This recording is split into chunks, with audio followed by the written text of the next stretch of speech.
Kozhikode medical college കാഷ്വാലിറ്റിയിലെ പൊട്ടിത്തെറിയിൽ ദുരൂഹതയില്ലെന്ന് പോലീസ്. ഫോറൻസിക് പരിശോധനയിൽ ഇന്ധനത്തിന്റെയോ മറ്റു വസ്തുക്കളുടെയോ സാന്നിധ്യം കണ്ടെത്താൻ കഴിഞ്ഞിട്ടില്ല. CCTV ദൃശ്യങ്ങളും കാഷ്വാലിറ്റി രജിസ്റ്ററുകളും പോലീസ് പരിശോധിച്ചു. UPS ബാറ്ററിയിലെ ഷോർട്ട് സർക്യൂട്ടാണ് അപകട കാരണമെന്നാണ് ഇലക്ട്രിക് ഇൻസ്പെക്ടറേറ്റിന്റെ പ്രാഥമിക കണ്ടെത്തൽ. കാഷ്വാലിറ്റി 2 ദിവസത്തിനകം സജ്ജമാകുമെന്ന് പ്രതീക്ഷ. പഴയ കാഷ്വാലിറ്റിയിൽ സൗകര്യങ്ങൾ പരിമിതമാണെന്നും ആക്ഷേപമുണ്ട്. സിനോജ് തോമസ് ഉണ്ട് കൂടുതൽ വിവരങ്ങളുമായി. സിനോജ് തോമസ്, ഇപ്പോൾ എന്തൊക്കെയാണ് ഏറ്റവും ഒടുവിൽ കണ്ടെത്തലുകളായി വരുന്നത്? Arunkumar, good morning. അതായത് ഈ അപകടത്തിൽ എന്തെങ്കിലും ദുരൂഹതയുണ്ടോ എന്നാണ് പോലീസ് തുടക്കം മുതൽ പരിശോധിച്ചത്.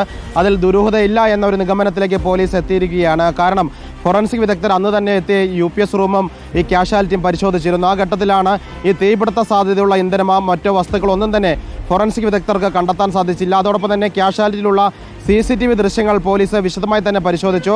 ഈ സംഭവത്തിന്റെ തൊട്ട് മുൻപും അല്ലെങ്കിൽ അതുമായി ബന്ധപ്പെട്ട ആ മണിക്കൂറുകളിൽ അവിടെ എത്തി ആരെങ്കിലും ഈ UPS റൂമിനകത്തേക്കോ അതിന്റെ പരിസരത്തേക്കോ പോകുന്നുണ്ടോ എന്ന് പോലീസ് പരിശോധിച്ചു. അങ്ങനെ ഇല്ല എന്ന് ഉറപ്പുവരുത്തി. അതോടൊപ്പം തന്നെ അന്ന് കാഷ്വാലിറ്റിയിൽ ജോലിയെടുത്ത ജീവനക്കാരുടെ വിവരങ്ങൾ ശേഖരിച്ചു. അന്ന് കാഷ്വാലിറ്റിയിൽ എത്തിയ രോഗികളുടെയും അവരുടെ ബൈസ്റ്റാൻഡേഴ്സിന്റെ വിവരങ്ങൾ ശേഖരിച്ച് പോലീസ് പരിശോധിച്ചു. അങ്ങനെയാണ് ഈ സംഭവത്തിൽ ദുരൂഹതയില്ല എന്ന് പോലീസ് പ്രാഥമികമായി ഉറപ്പിച്ചിരിക്കുന്നത്. അതിനിടയിലാണ് ഇലക്ട്രിക് ഇൻസ്പെക്ടറേറ്റിന്റെ അന്വേഷണ റിപ്പോർട്ട് കൂടി, പ്രാഥമിക റിപ്പോർട്ട് കൂടി പുറത്തു വന്നത്. അതായത് ഈ ബാറ്ററിയിലെ ഒരു ബാറ്ററി ഓവറായിട്ട് ഹീറ്റ് ചെയ്യും, ആ ബാറ്ററി ഉരുകി പൊട്ടുകയും സമയം തീരുന്ന ബാറ്ററികളിലേക്ക് ഇതിന്റെ തീവ്രത എത്തുകയും അങ്ങനെ എല്ലാ ബാറ്ററി 34 ബാറ്ററി കൂടി എരിഞ്ഞ് പൊട്ടുകയാണ് ചെയ്തതെന്നാണ് കണ്ടെത്തൽ. Arunkumar, thank you. സിനോജ് ആണ് വിവരങ്ങൾ നൽകിയത് കോഴിക്കോട് നിന്നും. Thank you Sinoj.